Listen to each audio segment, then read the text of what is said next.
2023 is upon us, and we just thought we'd bring a little bit of late Christmas spirit in from Finland and Lapland and Tapio. Tapio is a guy I've known for a good while now. We won't say how long, a long time.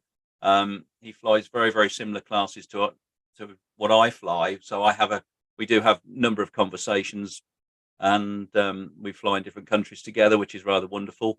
But Tapio also flies just about everything else on the planet. I think he's one of these wonderful model flyers who really gets into most classes. So we spoke to Tapio earlier or late last year, and he kindly offered to give us an insight into how and what it's like to fly in Finland.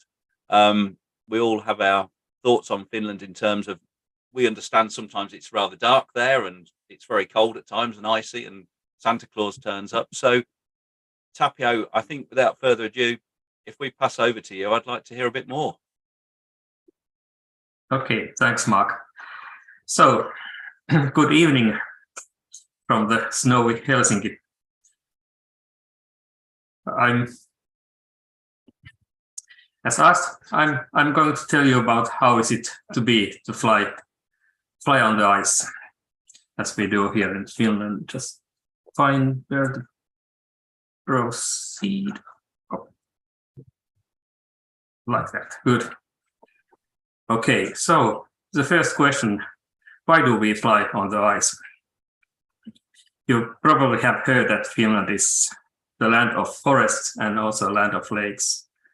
And I read some statistics that something like 50% of the land area of Finland is covered by forests, which means that we do not have big farmlands or open areas to fly our free flight models.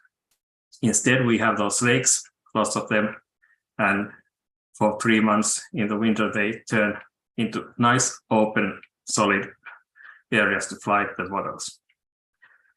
Actually, when I started flying in 1980s, 1990s, we still used to have some competitions flown on dry land, on airfields and on agricultural fields. But since then, I think the performance of those FAI models, F1As, F1Bs, has increased so much that the areas are not large enough anymore. And maybe also people are more careful about their fancy carbon fiber ships, which don't like so much landing in the trees. Back in 80s, it was quite common that some flights were in the woods and you had to knock them down from trees and go back home and prepare for the next competition. But for something like 30 years now, we have flown practically all our big class competitions on lakes. We do fly small classes in the summertime, a few contests, but they are not major thing. So this is what I'm planning of presenting you today. I talk you something about how the ice cover on the lakes is working, what kind of ice is needed to be safe to move on, and when does it come and when does it go. And then talk about how the flying conditions are different from dry land, what kind of equipment and clothes and shoes are needed, and what kind of stuff we use for retrieving the models. And here actually I'm cheating on you a bit because this picture is not from Finland. That's Lake Mjøsa in Norway, where they used to fly this holiday and ice competition for 26 years in a row, I think. They had a few years of break during the COVID years, but now this March they are flying again. We don't have that big hills in Finland, so you can tell the picture is from Norway.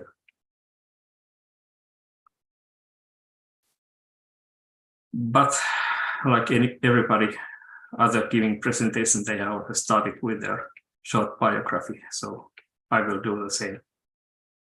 I'm 57 now, started my modeling career in late 1970s.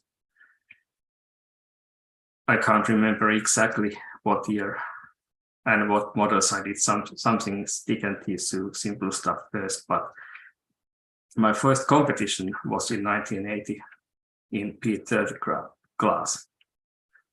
That top left picture is from the next winter, 1981, presenting my two ships on the probably the second competition I was flying there. And a few years later, I switched to F1B. So I've been flying rubber models practically all my flying career.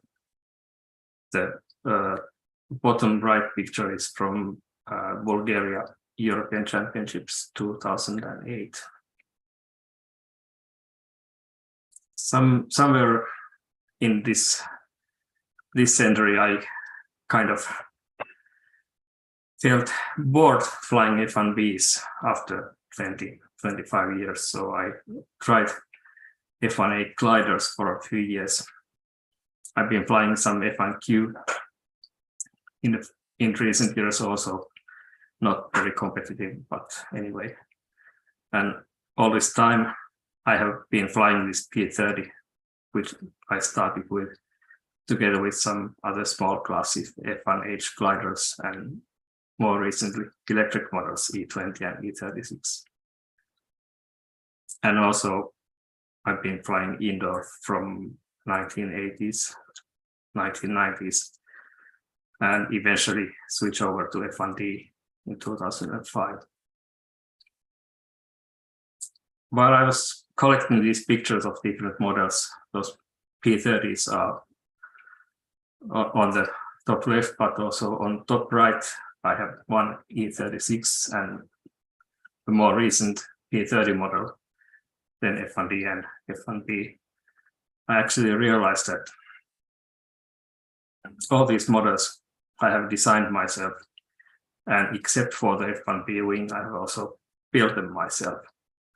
So maybe that was one reason I was getting bored with F1B, because I have always been very fascinated with designing and building the models, at least as much as flying them.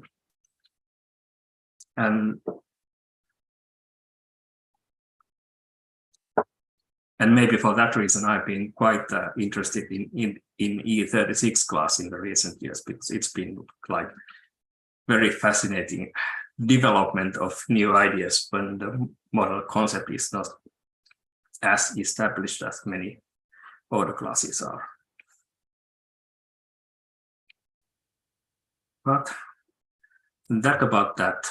Let's talk about ice flying then. Again, I took some time to collect the nice collection of different kind of views from the different flying conditions on ice. Here in southern Finland, we typically get the ice on the lakes sometimes in December. In very cool autumns, the lakes may freeze even towards the end of November, and on some years it may take up to January before the lakes freeze. But typically lakes freeze in December, latest by Christmas time. And the first ice that's developing on the lakes is what we in Finnish call steel ice.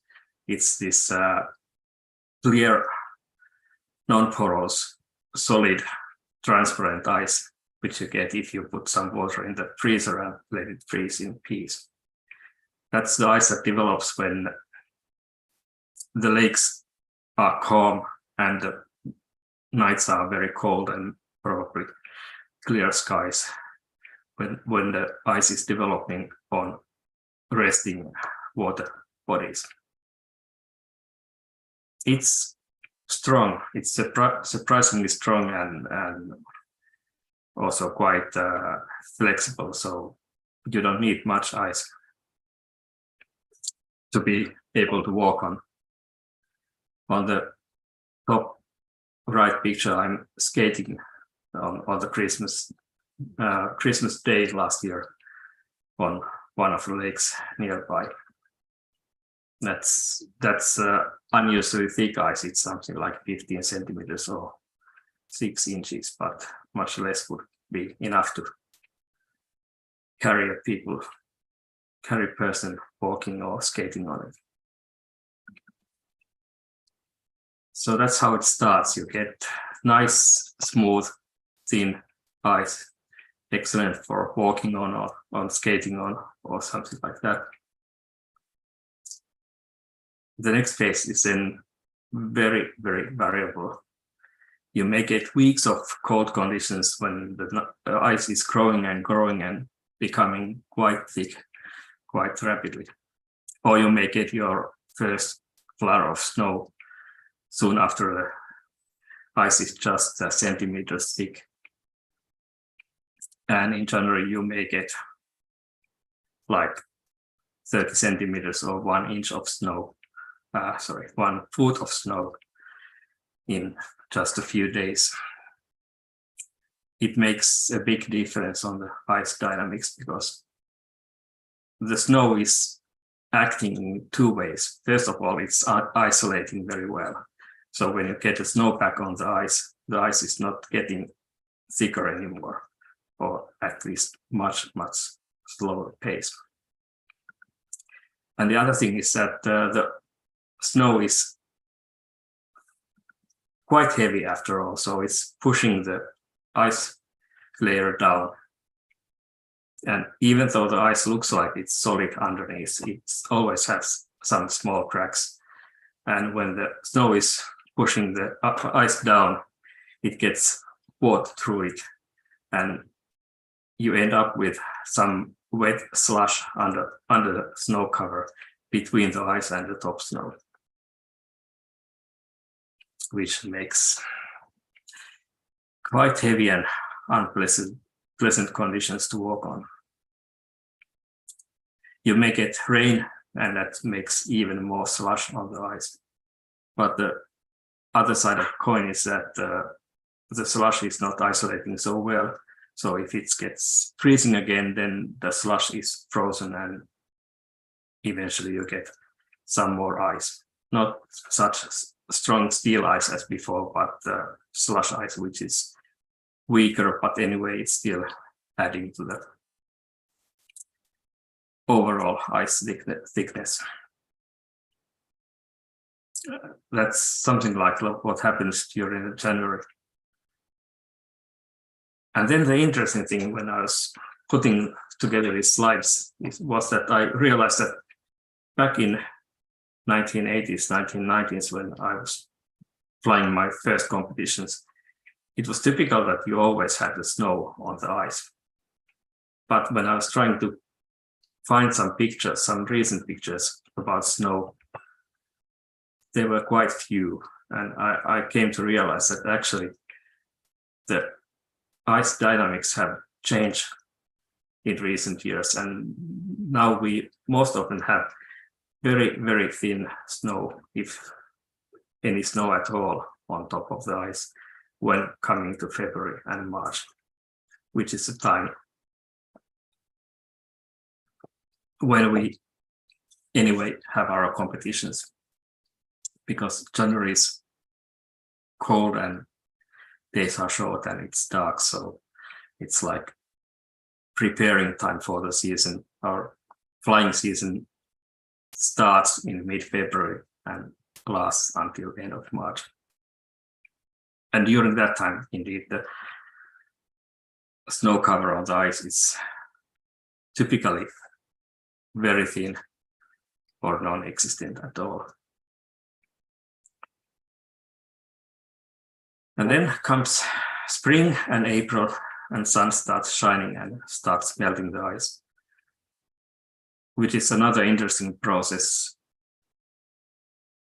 because it develops some small droplets of water which are then melting through the ice, making the ice very, very porous and weak in the springtime. But funny thing is that this happens at quite constant time, because we have our last competition of the flying season in the last weekend of March. And during the 40 years that I've been flying, I think there is one occasion when we were not able to fly the competition because the ice was too weak. But then again, 2 weeks after, in mid-April, mid-April is typically the days when you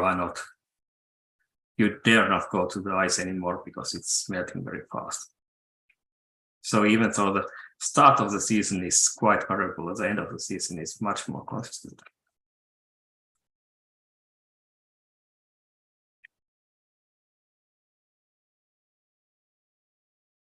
And funny thing is that you actually need only less than 10 centimeters, maybe 7 centimeters or 3 inches of ice, of that steel ice, that strong steel ice of the autumn, to carry a single person. We have a joke in Finland, common joke, that the ice fishermen are the most eager people to go onto the ice. So for them, only 2 inches of snow ice is enough. For ordinary people, it's a bit more. Then you need something like double of that amount of ice to carry a snow scooter or some larger vehicle. And actually, only 20 centimeters of steel ice is sufficient to carry a car. And it's quite common in Finland to have that much ice that you can drive your car onto the ice. Not every year, not every other year, but maybe 1 year out of 3 or 1 year out of 4, we can have our competition, at least some of the competitions, so that we can just drive the cars into the middle of the lake, put up the contest site and fly there. Even in the World Cups, we have done that.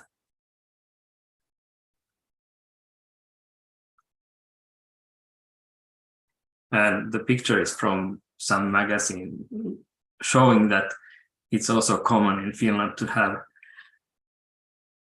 specially made ice roads across lakes to connect some villages on 2 sides of the lake, which I used for 2 or 3 months in the winter time. They are open to public and they are maintained by the local communities.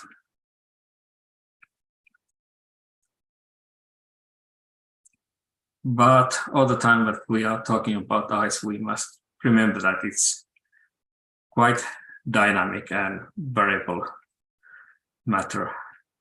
So you can't be,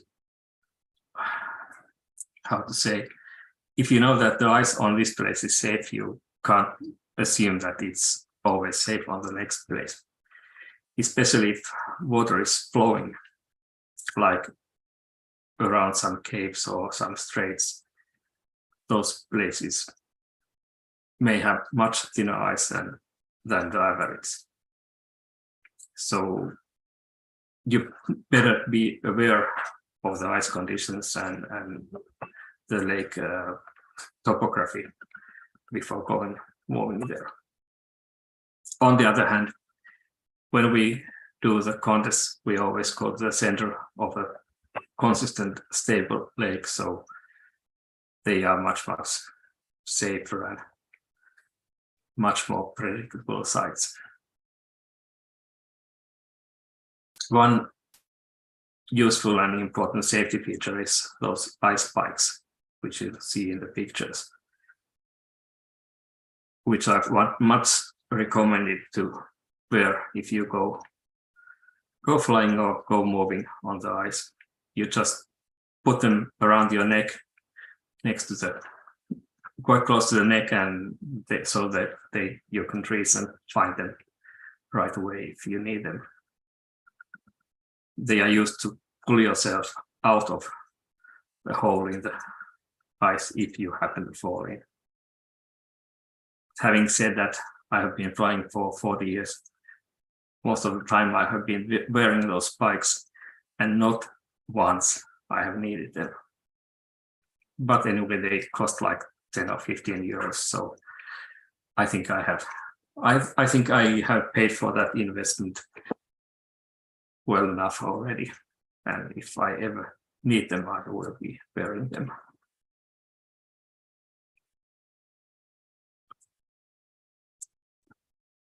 One more thing about ice dynamics is that it shows quite a lot of thermal expansion. So in cold conditions, the ice is retracting, and when the tension gets too much, it cracks.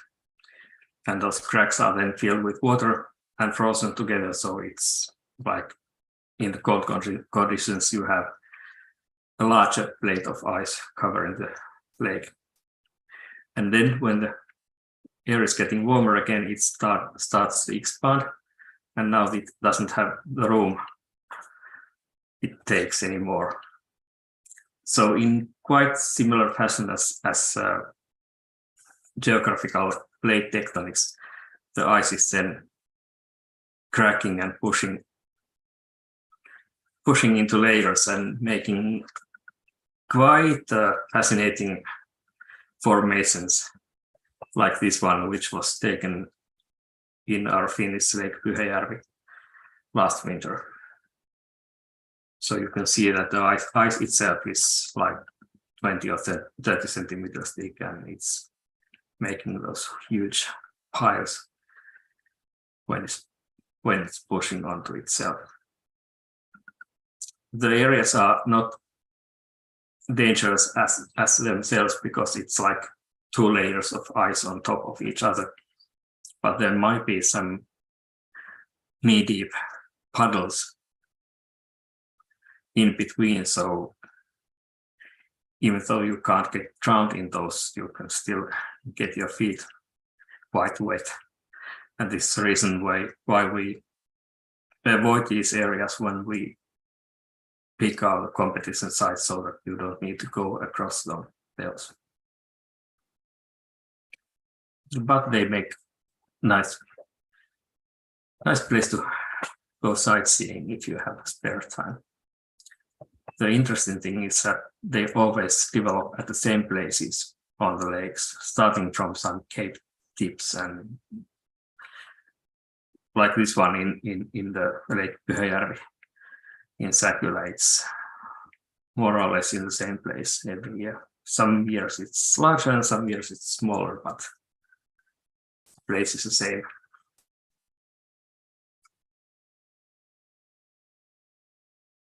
And in this picture, by the way, is the Lake Pyhäjärvi, in which we have most of our competitions in the winter, and also the World Cup competitions that have been held there for something like 20 years now. It's 8 kilometers wide and 25 kilometers long. And the funny thing is that from last March, it has been selected as one of those unmanned aerial vehicle sites, which are now more or less available or mandatory because of the new drone regulations. The areas in the wintertime dedicated for free flight model flying, so that the full-size pilots are told that they should avoid the area up to the altitude of 1,500 meters. We are joking here in Finland that that's probably the world's largest model airplane field.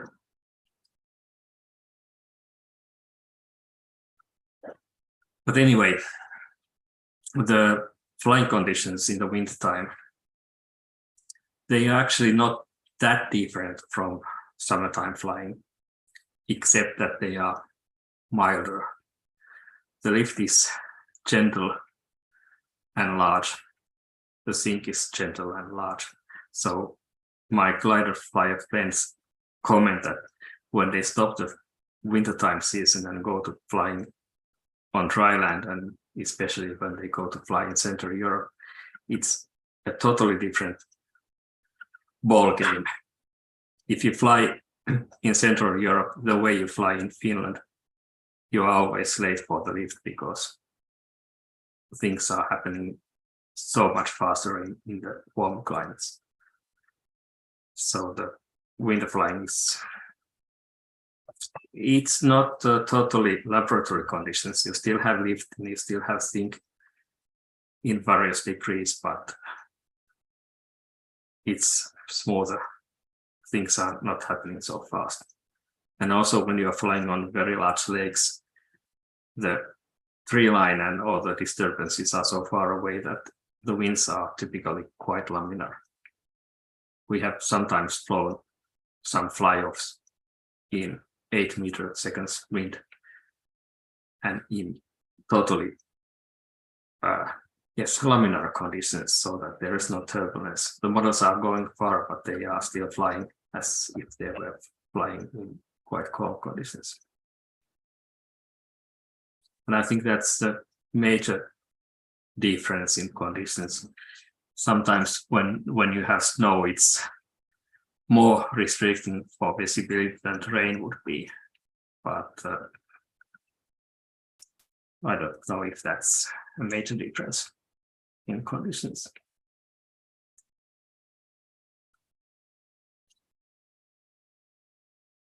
One thing you should consider though is that it will be colder when you're flying on the ice. In March, when the season is the best, the temperatures are not that cold. It's like from -5, -10 centigrades up to +5. But even in those conditions, the wind chill is something to take into account. I took some tables which are suggesting the effect of the wind speed to the effective temperature. So that if you take like air temperature of -10 degrees centigrade and add 4 meters per second wind, it actually feels like -17. So in stronger wind conditions, you need to take that into account when deciding what to wear. Tapio, can I ask a question? Yeah, sure. It's appropriate. Well, it's actually come from John Stuckle. He says, could you explain, and you're probably going to cover this later, but you're talking about the temperature. What's the effect on batteries with this temperature? I will come to that later. Okay, we'll come to that later, John. That's absolutely fine. I thought you might. Stay tuned. Yeah. So wind chill is a factor. I also added that other table in Fahrenheit and miles per hour, but I can't really read those numbers myself, so hope they are sufficiently self-explanatory.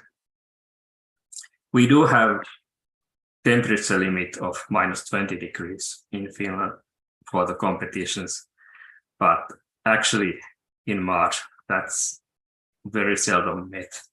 Even you take it as effective air temperature, so you take the wind chill factor into account, you still don't have that cold conditions.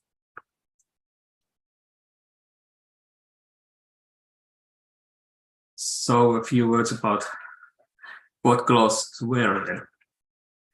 I think this is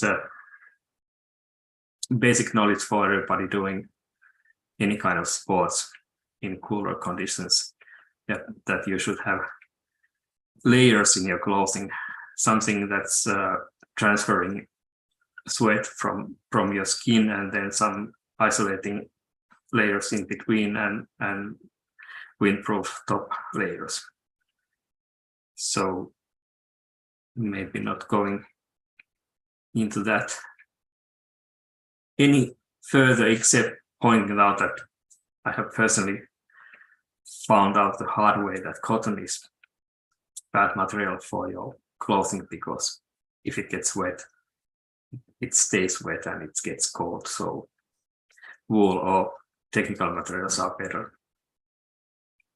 Another thing to keep in mind in flying conditions or in flying competitions is that you have some longer periods where you stand and then do some moving, towing, or retrieving the models, and then stand again, taking time and preparing models.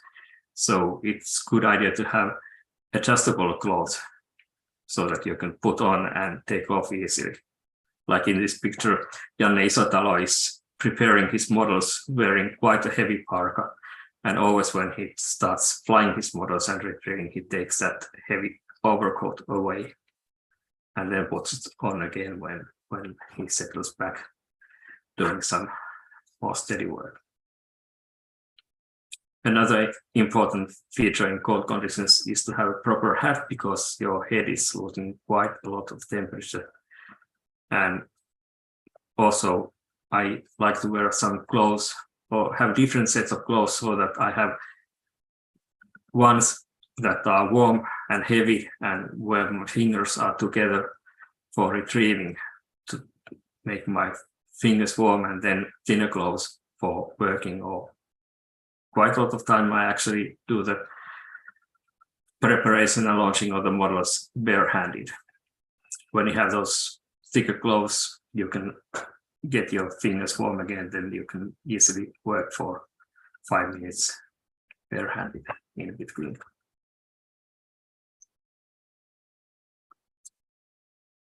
Now, shoes is maybe a more tricky and more important feature, especially for glider flyers.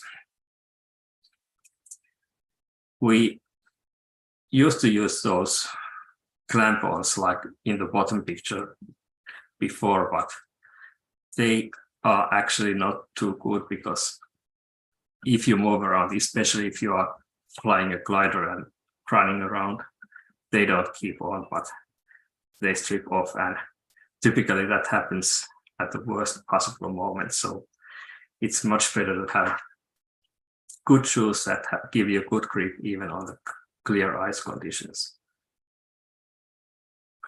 In recent years, people have been using cricket shoes, just like on the rightmost ones, which have very, very strong spikes. And they are good, especially when the ice is smooth and slippery.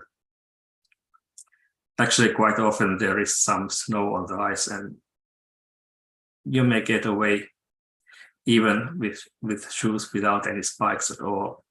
But the conditions are very variable. Year to year, week to week, even day to day, they may be different. So it's a good idea to be prepared for shoes that can hold you upright even on the clearest of ice. And as I said before, it's like quite typical today to have that clear ice on the lake. So it used to be that rubber boots were a good selection because they keep your toes dry if there is slush. But that's indeed quite rare these days. Sometimes there is, and especially glider flyers who prefer these low ankle shoes, they then have special Gore-Tex or sealskin socks that keep their fingers, toes dry, even though the shoes get wet. But for us motor flyers, it's not that. We can prepare with rubber boots if conditions are demanding.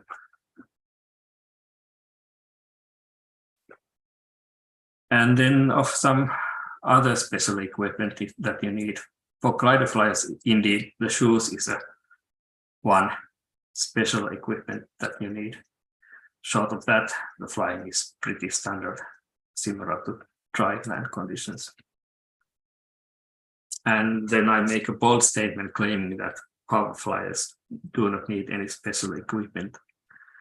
In early years, they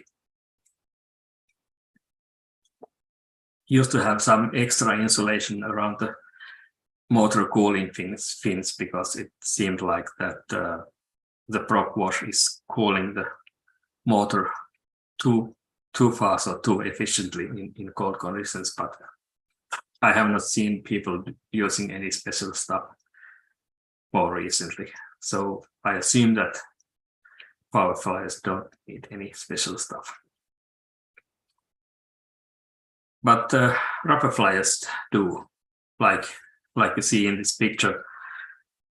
You can attach your stooge onto the ice with aid of some special ice screws. I have the next picture about them on the top right. Those are actually ice screws that mountaineers or ice climbers are using, typically made of titanium or steel. Quite light and fancy equipment because they are sort of self-tapping screws. You just take them and turn them into the ice, and they are cutting the hole for themselves. Pretty quite expensive, not awfully, but somewhat expensive, but they last for long and they are quite essential for the winter flying of especially F1B. But on the other hand, they are very strong, very stable, so they actually keep the stooge up better than on many than the wedges that you use on dry land.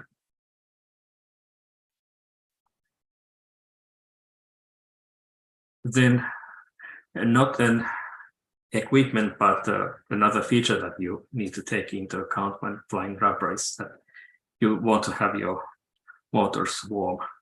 They lose quite a lot of energy if they are in the ambient temperature. Quite a long time ago, 30 years ago, there was a brief period that people were using electric heaters around the motor tubes to warm up the motors, but that was pretty quickly banned. So the current rules say that you can't use any external heating for the motors again, which is actually a funny rule because in practice everybody is keeping the motors underneath their clothes before flying. And I'm waiting for somebody to explain me how your body temperature is not external heating for the motor, but that seems to be the common practice of interpreting the rule. And then for electric motors, you have those heating sacks for warming up the batteries. Just like rubber motors, also the electric batteries, they don't give such energy out if they are cold, so it's much better practice to warm them up before using them. I have seen some F1Q flyers use some fancy clamp-on heaters with which they can heat their batteries on the model itself, but I have been so far have found these external packs sufficient if you warm your battery before you put it onto the model and launch. It has been quite decent solution.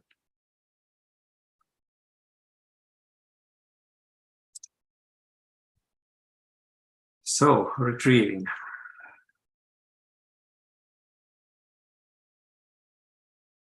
With the current common ice conditions that you don't have much snow on the ice, and even if you have something like 10 centimeters, walking is a practical solution. Even if you have some more snow, typically you start to create paths along the flight path of the model, so you can after a few passes, it's much easier to walk down to the model and back along the same route that everybody's going.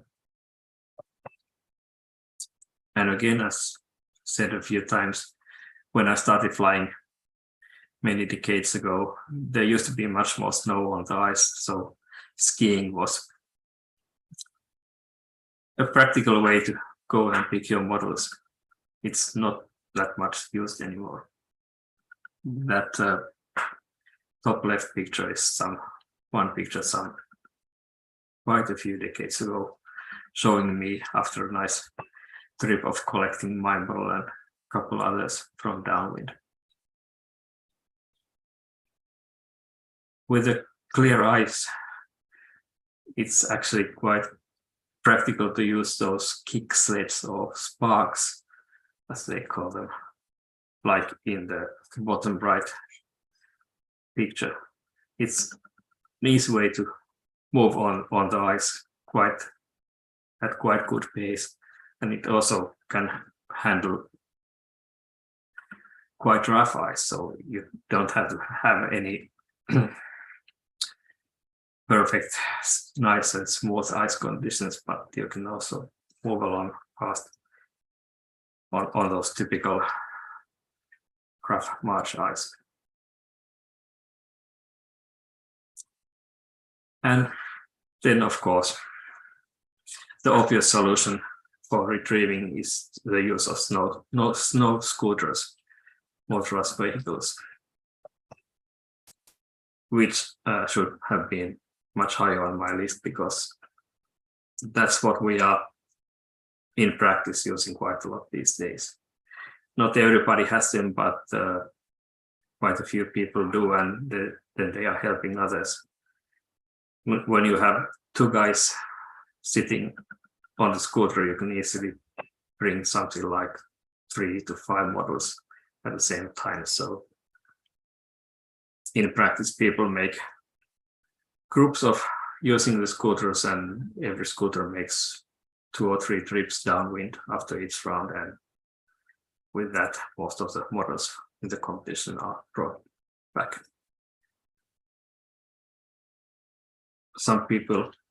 Many people own them, and also we have in the competition we stay at those such a camping villages where the owners have 1 or 2 scooters for rent, so they add up to the need for those. In recent years, funnily, I have seen a few people also using bicycles, like on the top right picture, you see one on behind. And on those conditions, when there is very light snow or no snow at all, it's actually quite convenient way of moving around on the ice.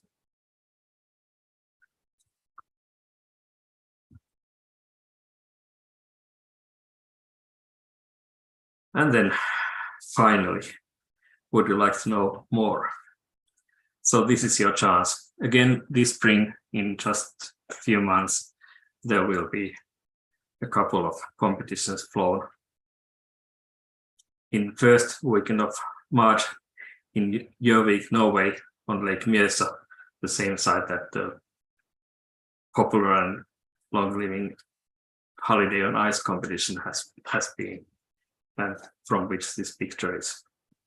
And then 1 week later, here in Finland, we have also 2 World Cup competitions on the Järvi Lake, the largest water flying field in the world.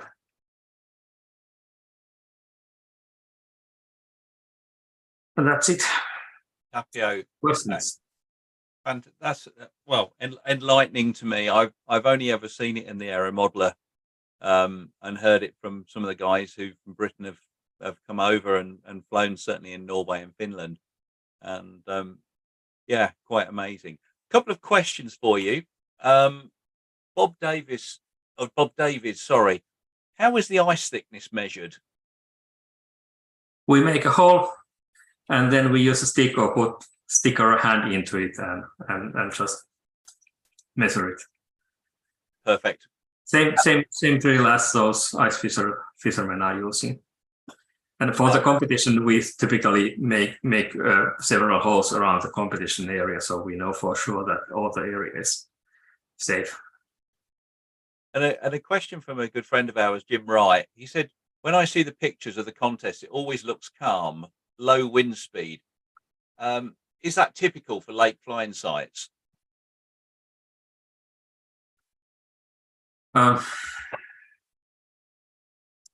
What should I say? Yes and no.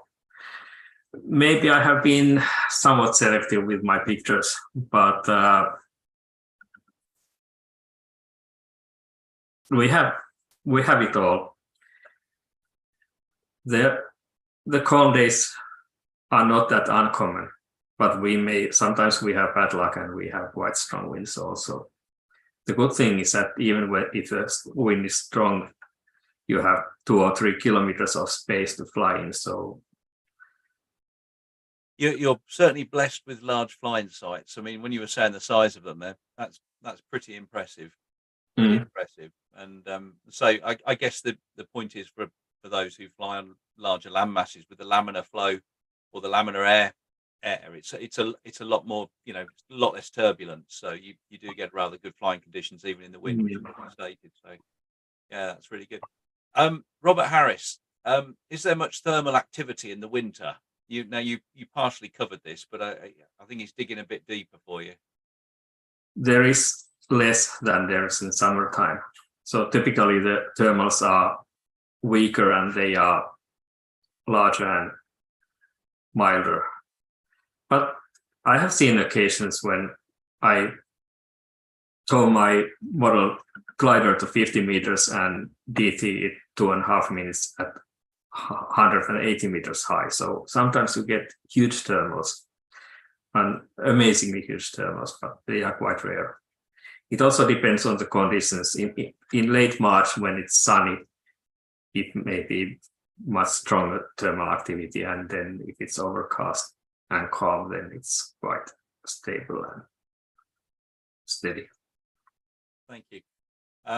Mike Pantham asks, do the bikes need special tyres?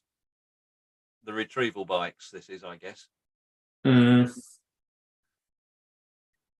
Yes and no. If the ice is very clear, then it's good to have spikes, but if there is some snow, then it's actually like riding on grass.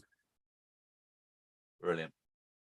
William Cool, Bill Cool. I find the plastic breaks easily in the cold and wonder, sorry, it's just moved, about the glue joints crashing into the bare ice. Must not be good. It's a sort of a statement. I don't know whether you want to expand on that with damage in cold conditions.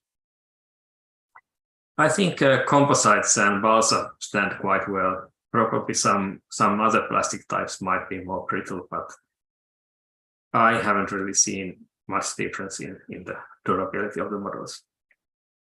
Brilliant, thank you. And Bill comes back. The lake it's moving again. Sorry.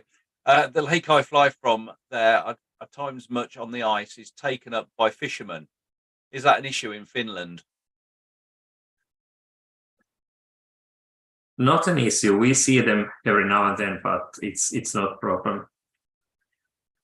We have had some issues with ice sailors. If they come to the same lakes, same lakes that we fly on, they are on windy conditions moving really fast, and that's an issue if somebody's riding his ice skater 100 kilometers per hour too close to you or across the area where your model has landed. Yes. Yeah. Jim comes back with another question. Finland it's a bit of a statement first and then a question. Finland has produced some very successful free flight competitors and held a world champs in the 1960s. Is that a possibility for the future? Well, we still have some guys who are quite top class flyers, so yes, of course it is. Yeah, and what about a world championships in the future? Do you think Finland would hold that again? We have been discussing this every now and then. The thing is that we can't held the competition in the summertime because we don't have the fields. And it's an interesting issue. If we applied for a wintertime contest, would people be coming and would it be feasible? Interesting question. That we might get a few comments on that. Paul Cox in the chat box asked, do you have to be very diligent cleaning snow off the airframe between flights, or does it just fall off?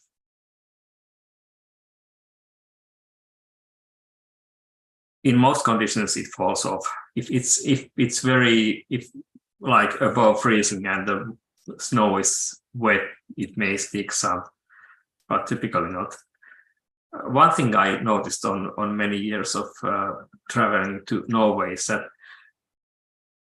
in freezing conditions, you may have problems with your wakefield props. I have had a few occasions happen that when I handle the prop, I melt some snow onto the prop hinges. And then when I launch the model, that 30-second climb is enough to freeze them. And then they keep open, even the prop stops, but the blades don't fold. So at some point I took the habit of oiling the joints for every flight just to make sure that all the ice is melting away. Makes sense. William Willett, is there much RC power flying or powered flying in Finland? There is a lot of RC flying, but not that much in the wintertime. Actually, the funny thing is that the RC flyers are indicating that this is a building time and their flying season will start in May. While we free fighters are trying to say that now it's the best season. The best season is just about to start. What are you talking about? That season starts in May. It ends then. Thank you. Thomas Perry, just coming back on the battery performance in the cold weather. Obviously, you spoke briefly about battery heaters and that for battery powered flight. I guess the question is, what about those models that have integral batteries? You know, some of the electronics. How does the cold tend to affect those, or are they okay? So the motor batteries, it's not an issue. You heat them and they keep warm long enough that the motor is running. The batteries that you use for timers and so throughout the flight, actually for them, the current that the electronics is needing is so much less, and they are actually working okay. No issues with them. Brilliant. I think that answers that one. Thank you very much. Bill's come back with another question. I'm seeing less snow on the ice in recent years. Sometimes it drifts worse in open areas. Obviously, I think that's probably touching on some of the issues about global warming. I guess that's what you were intimating earlier on in your presentation. I don't know whether you want to expand on that a little bit with your thoughts. Yeah, I think I've seen the same phenomenon that snow is less. It seems to be that it doesn't take that much warming, but when the temperatures rise so that you have a few days above freezing and then you have precipitation which comes as liquid water, it melts the snow effectively away. It doesn't make the ice conditions worse. It actually makes the ice conditions even better, because when you have less snow, what is left there is freezing again when the next cold day comes. But it's different and it's quite obvious now that you think of it. Yeah. Gary Peacock is just pointing out that the current F3A European champion is from Finland, Lassi Narila. Mm-hmm. I got the sort of, did I say that correctly? Ish. Yep. Brilliant. That's a good start. And then Jim Wright has come back. He said in 1967, Jim is one of our historians, by the way, so you'll get the drift here. He loves to bring up the past here, and it is wonderful. He was a timekeeper for the Finnish F1B World Champs team when Sakula won. Very happy memories. So sorry, I'm just losing my ruler here. So he's had some happy memories back from 1967. Mhm. So you were 2 and I was 1 then, around that time, or something like that. So Yeah, good. I was 1.5 years old when I saw the championship. Can't remember the details. Yeah, absolutely. And then yeah, we've answered all those questions. I'm just going to nip over to the chat box, and if anybody else wants to answer some questions before we thank Tapio for his talk, feel free to put them in the Q&A box, please. A lot of people talking about thermals. I think a lot of, again, Dave Perry's talking about the large cold ice surface, how it affects the thermal action. I think you spoke quite or very eloquently about the fact that thermals are a lot slower forming and they're larger, so you can catch them a lot easier. They hang about a lot lower, which I Yeah. find.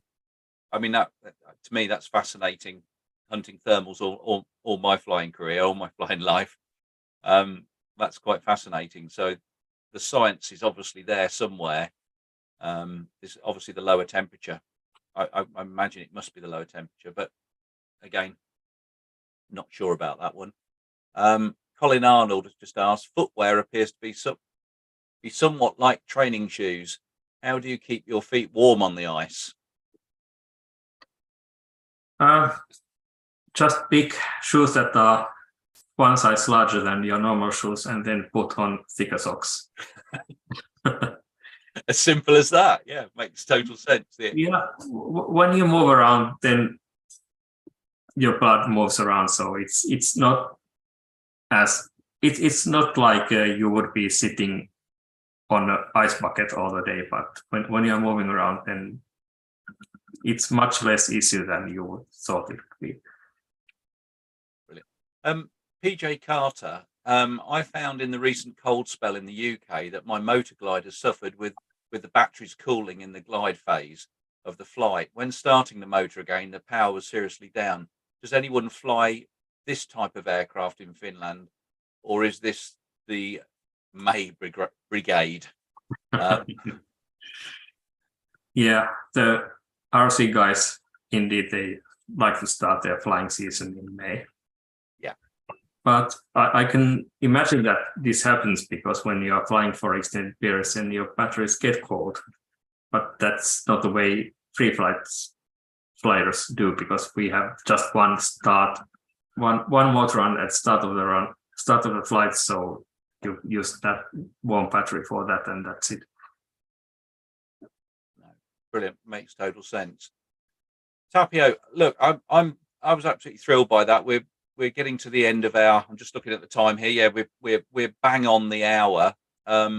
Just a couple of comments through the chat box. Fascinating talk. Many thanks. See you somewhere in the world. France in August? ? That was from Mike Phantom. I guess you might be going to the World Championships in France.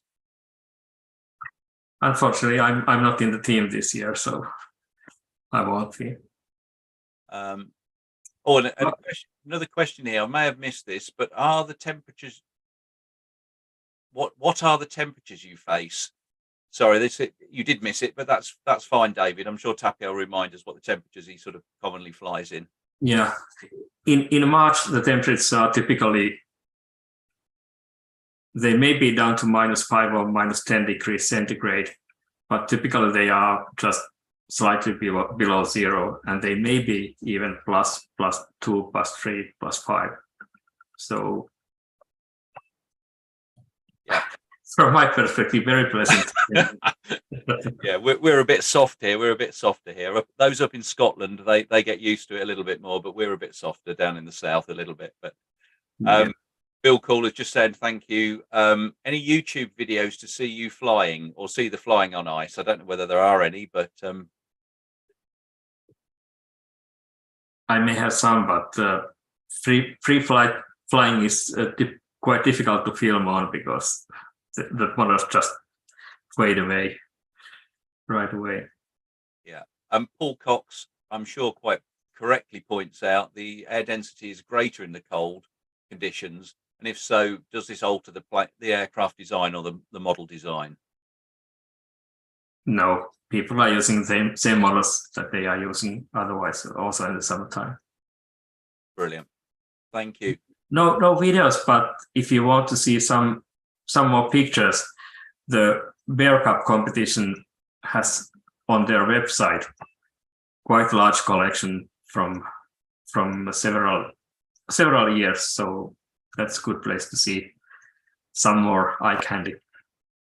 Brilliant. And Dave Perry's just put a YouTube link on as well. So that's from Oscar Findal. So that's good to see. Lots of people just saying thank you. Incredibly fascinating. It's new to the vast majority. Again, some of us in Scotland, or some of those in Scotland, I'm sure they have the colder conditions, but they don't have as much space, and there's always a hill or a mountain in the way. So nowhere near as fascinating or as flat as the lakes that you're flying on. So Tapio, one is and indeed, let me remind you one more time that there are 2 weekends with 2 World Cups on each weekend in Norway and in Finland coming in March. So if you are fascinated, you are most welcome to come and attend. Thank you. And I will definitely try to do that in the forthcoming years, because it's something I want to do. It's on my bucket list, and I must do that. I'm not sure, and I can probably drag Andy with me. What do you reckon, Andy? You fancy flying on a lake? Try anything once. No, that would be brilliant. Yeah, thank you very much again. Lots of thanks coming through. Presentation was superb, and again, your skill with the English language, it was fantastic. And that's, we have to remember that is not your primary language. That's very much a secondary language, and I always enjoy talking to you. And thank you again. I think we will